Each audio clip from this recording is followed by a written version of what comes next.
ላመስግን የኔ ጌታ ላመስግን ልቀኝልህ የኔ ጌታ ልቀኝልህ ሕይወቴ ነው። እናቴ በጣም ነው የማመሰግንሽ፣ እወድሻለሁ። ይሄ ለአንቺ በጣም ትንሽ ነገር ነው። ያው ባለኝ አቅም እነዚህ ቆነጃጅት ሰዎች የተባረኩ ሰዎች አገዙኝና አንቺን ትንሽም ብትሆን ለማስደሰት ሞክሬያለሁ ብዬ አስባለሁ። በጣም አመሰግንሻለሁ፣ እወድሻለሁ። ካላችሁልኝ በላይ ነው ይሄ ነው ለአንቺና የአንቺን ለማመስገን ይሄ በቂ አይደለምና እወድሻለሁ በጣም ታውቂያለሽ። ያው ያለፍኩበትን ዳገቶችና እነሱን አልፌ ዛሬ እዚህ ጋር ቆሜ ስላየሽኝ በጣም ደስታ ተሰምቶኛል። በጣም ደስ ብሎኛል። እግዚአብሔር ይመስገን፣ እግዚአብሔር ይመስገን፣ እግዚአብሔር ይመስገን። የደበቁ ስላሴ ያላሳፈሩኝ እግዚአብሔር ይመስገን።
ተሰማሽ?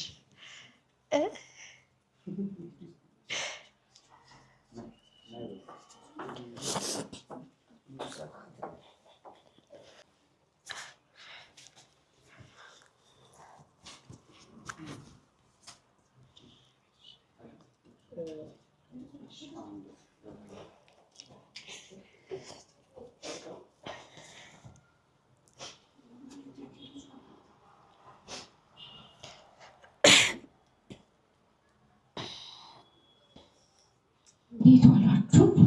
እግዚአብሔር ይመስገን። የመን መንፈሳዊ ሰርፕራይዝ ኢቨንቶች እንባላለን። እዚህ ድረስ እርስዎን ሰርፕራይዝ እንድናደርግ የተጋበዝነው በልጆት ነው። መቼም ሰው ወልዶ ልጁ የሆነ ደረጃ ደርሶለት እንደማየት የሚያስደስት ነገር የለምና እናታችን እንኳን ደስ አሎት፣ እንኳን ለዚህ ጽምይን እንኳን ደስ ያለሽ። እንግዲህ በጣም ኮርተንብሻል። ለየመን ቲም ደግሞ አንቺ እናቴን ሰርፕራይዝ አድርጉልን ብለሽ ስትጋብዥ ለአዲሱ ፊልምሽን በማስመልከት ስጦታ ይዘንልሽ መተናልና ኪዳነ ምሕረት አንቺ ያለሽልኝ የት እሄዳለሁ አልልሽ ይገባል። ኪዳነ ምሕረት አንቺ ምስጢረኛዬ ነሽ ምስጢረኛዬ። ለሰጣችሁ ስጦታ በጣም አመሰግናለሁ። ያው ድሮ ከእናቴ ጋር ስኖር እናቴ ነበረች ምስጢረኛዬ። አሁን ደግሞ ኪዳነ ምሕረት ናትና ከአጠገቤ እንደ ሰው ስለቆማችሁ አመሰግናችኋለሁ። እናቴ ስላስደሰታችሁልኝ፣ መብራን እናንተን ታስደስታችሁ። መድኃኒዓለም ባሰባችሁት ቀን እሱ ይቁምላችሁ። ምንም ልላችሁ አልችልም። በቃ በጣም ነው የማመሰግናችሁ፣ ከቃል በላይ ነው። ስራችሁ መድኃኒዓለም ይባርክላችሁ። እንዴት ዋላችሁ? ሄመን መንፈሳዊ ሰርፕራይዚንግ ኢቨንቶች እንባላለን። እርስዎን ሰርፕራይዝ እንድናደርግ የተጋበዝ ነው በልጆት ነው። መቼም ሰው ወልዶ ልጁ የሆነ ደረጃ ደርሶለት እንደማየት የሚያስደስት ነገር የለምና እናታችን እንኳን ደስ አሎት፣ እንኳን ለዚያ በቃዎት። ጽኑዬም እንኳን ደስ ያለሽ። በጣም ኮርተንብሻል። እናቴን ሰርፕራይዝ አድርጉልን ብለሽ ስትጋብዥ ጦታ ዘንልሽ መተናል። ጦታችንን ብትቀ እሺ ዛሬም የኦርቶዶክስ ተዋህዶ ልጆች በአርሲ ክልል ላይ እየተገደሉ ነው፣ እየታረዱ ነው፣ በቁማቸው እየተቃጠሉ ነው፣ እየተሰደዱ ነው። ከ100 ዓመት በላይ ያስቆጠረች ቤተክርስቲያንና ገዳማት እየተቃጠሉ ነው። ጥያቄው እስከ መቼ ነው? እስከ መቼ ነው? እነዚህ ነገሮች መቼ ነው የሚቆሙት? ስንተኛ ጊዜያችን አሁን አርሲ ክልል ላይ የኦርቶዶክስ ተዋህዶ ልጆች ተገደሉ ሲባል የሰማነው? እዛ አካባቢ ያላችሁ የጸጥታ አካላት ምንድን ነው? የሃይማኖት አባቶች ጸጥታው እስከ መቼ ነው? ዝምታው እስከ መቼ ነው? ቤተክርስቲያን ተነካች፣ እኛ ተነካን፣ ጥቁር ለብሳችሁ ውጡ ስትሉን ወጣን አይደለም? አሁን ደግሞ በተራችሁ እናንተ ድምፁ ነው አትችም ቤተክርስቲያን። እናንተ እኮ ናችሁ ተወካዮቹ። ለሚመለከተው አካል ሞት ይቁም ሞት ይብቃን ብላችሁ ለምንድነው ድምጽ የማትሆኑት? መንግስት ይሄንን ነገር ለምን አታስቆመልንም? ካንተ አቅም በላይ አይደሉም እነዚህ ሰዎች። ከመንግስት ከህግ በላይ የሆነ ሰው የለም እዚህ ምድር ላይ። ታዋቂ ሰዎች፣ ሶሻል ሚዲያ ላይ ያላችሁ፣ እዚህ ፕላትፎርም ላይ ያላችሁ ኢንፍሉዌንሰር ነን ባዮች፣ ብዙ ተከታይ ያላችሁ የተዋህዶ ልጆች፣ አንገታችሁ ላይ ማተብ ያሰራችሁ የተዋህዶ ልጆች የት ነው ያላችሁት? ያንተ ታዋቂነት ያንተ ኢንፍሉዌንሰርነት ለዚህ ቀን ለዚህ ሰዓት ካልሆነ ለምን ቢቀር አይሻልም? የኦርቶዶክስ ተዋህዶ ልጆች በአርሲ ክልል ላይ መሞታቸው ይብቃ ማለት እኮ ከፖለቲካ ጋር የሚገናኝ ነገር አይደለም። ምንም ነገር ከፖለቲካ ጋር እኮ አይገናኝም። ለምን ወጣችሁ ድምጽ ማትሆኑት?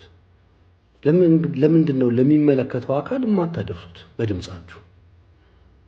እዛ አካባቢ ያላችሁ ደግሞ ገዳዮች ምንድነው? እስከ መቼ ነው? አይበቃም? ምንድነው ጥቅሙ? የሰው ልጅ መግደልና ማረድ ምንድነው ጥቅሙ?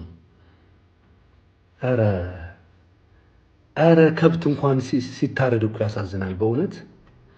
ይሄ ለበዓል የምናርዳቸው ዶሮ ፍየልና በግ እንኳን እኮ ያሳዝናሉ ሲታረዱ። እንኳን ይህን የመሰለ ክቡር የሆነ የሰው ልጅ ነፍስ ይቅርና። ኧረ ይብቃን፣ ኧረ ይብቃችሁ። ጥያቄያችሁ ሌላ ከሆነ ጥያቄያችሁን ለሚመለከተው አካል ውሰዱ። እነዚህ ንጹሐንን ተዋቸው እስቲ። የት ሂዱ? ከአካባቢያቸው ከቀያቸው።